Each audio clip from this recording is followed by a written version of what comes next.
my experience today is that most of the gay skinheads are not so interested in politics at all, and I think that's a mirror of what's going on in the whole society as well. Yeah, there are so many people not going to vote anymore, not interested in politics, feeling helpless, not or powerless, not being able to change things. Yeah, and I think the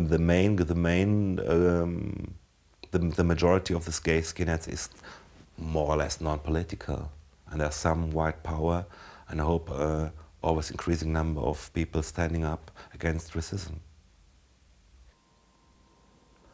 You can be political, but you don't have to. I don't think that just to be a skinhead, a gay skinhead, means at this time you have to be political. You can enjoy your life without any political stuff. I think that also in the group as gay skinheads, there is a group who is involved with that, and there's also a group who doesn't think it's important to be involved in that. But that is also the same as in the whole gay community. You always have people who who are very active for gay rights and with the AIDS things and HIV and whatever, but you also have a lot of people who don't have any interest in it or whatever. As long as it doesn't affect themselves, then it's fine with them. Now, politics is a very difficult issue, and like I have those discussions with people, with gay people.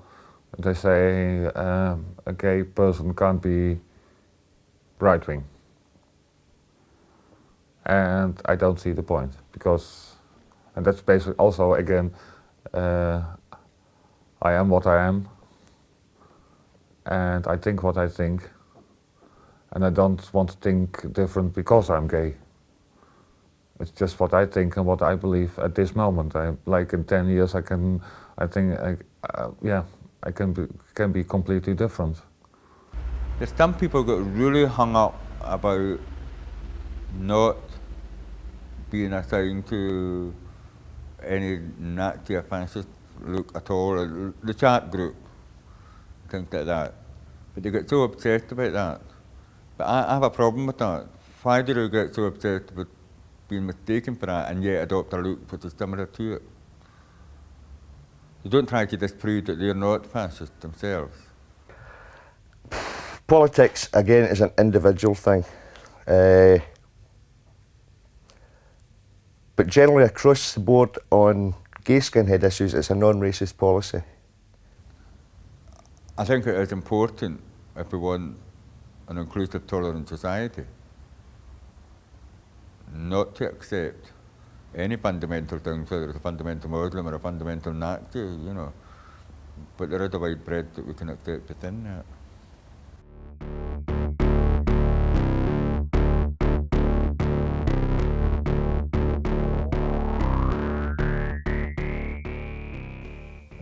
For myself, I think I was first gay, but no, really to know that I was gay was already starting early. It's like when I was 11, 12 years old, I knew already that I was different than other guys, that I had an interest for guys in more sexual way than it should be. And then later on, when I grew up, I came involved with the skinhead scene and the gigs and everything, and so you just grow up into it. And then those things are not really, in the beginning, went together, so you hang out in the straight scene. No, I've been, when I came out, I had hair like that, and I think becoming a skinhead is a kind of decision I made one day, yeah. Oh, I've known I was gay since I was 9. So, I was gay first, and probably about 7, 8 years ago, it's when I decided full-time to go skin. Most definitely being gay. That was as early as puberty. being a skinhead was only in the last 2 years, and that was brought upon by meeting my partner, really. I think the gay identity is stronger than the skinhead. If I should decide, do you want to be a gay man or a heterosexual skinhead, I would prefer the gay man. I had a very late coming out. I had a coming out when I was 30. I was still living in the north of Holland, in the northeast, in a very little village. It was very difficult to be gay there because everybody was watching you. And I came to Amsterdam, and I think the first year or something, I met some skinheads in a bar. And at that time, it was a very small group. I think it were only 4 or 5. And it was very difficult to get into the group. At that time, it was like, it took me 1 year to get into the group. I'm really screwed up because I didn't know I was gay until I was 27. And I don't know how effective self-denial is, but I certainly managed it till I was 27. I was married with 3 children. And I was a closet gay for a couple of years before I came out. And I had all these hang-ups and guilt trips and things.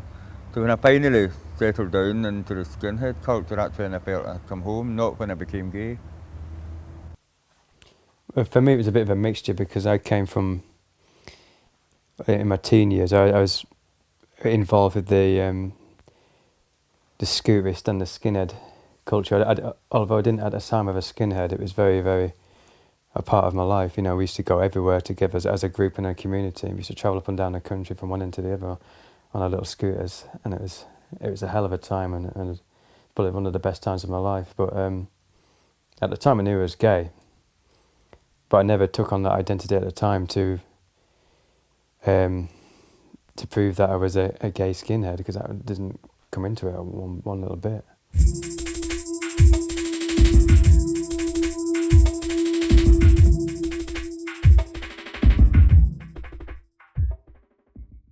Oh no, I don't think that's the reason.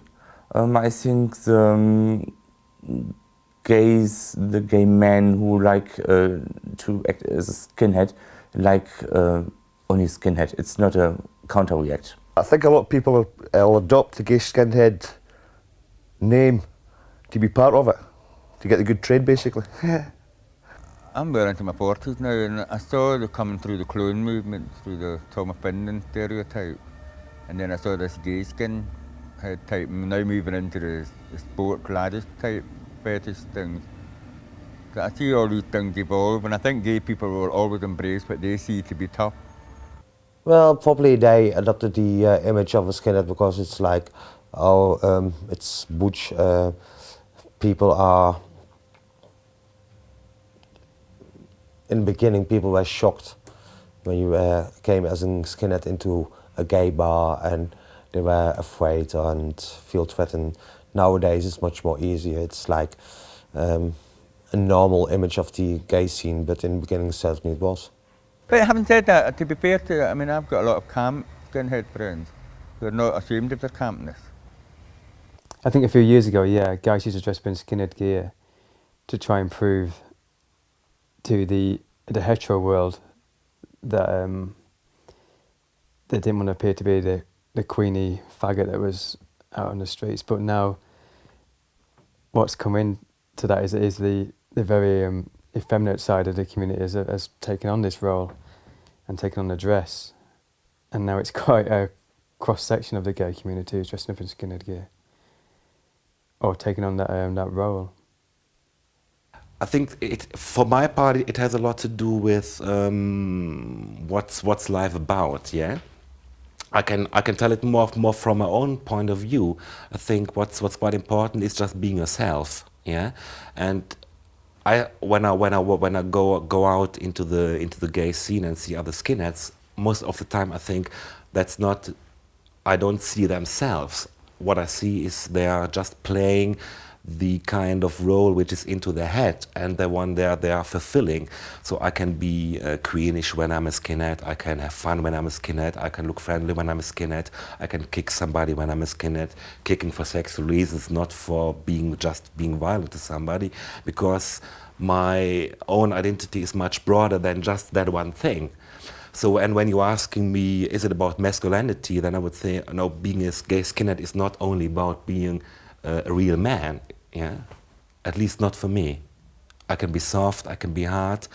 Sometimes I sing this song, I'm every woman, it's all in me. I think that's more my kind of identity of being a skinhead.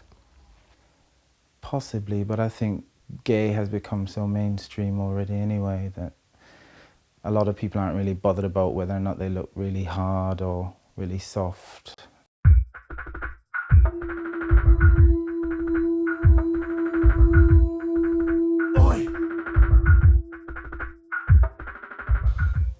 I think that the main part of the gay skinhead scene is fetish. Well, I suppose so in a way, because you look at another skinhead and you think, whoa, tidy, so it must be a bit of a fetish, eh? But I think there must be more to it than that.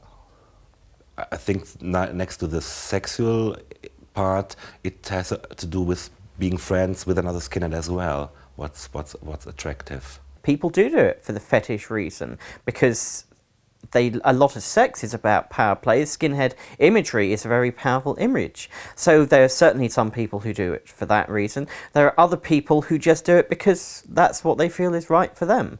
And I don't think anyone can really say what's the right reason for anyone to become a skinhead.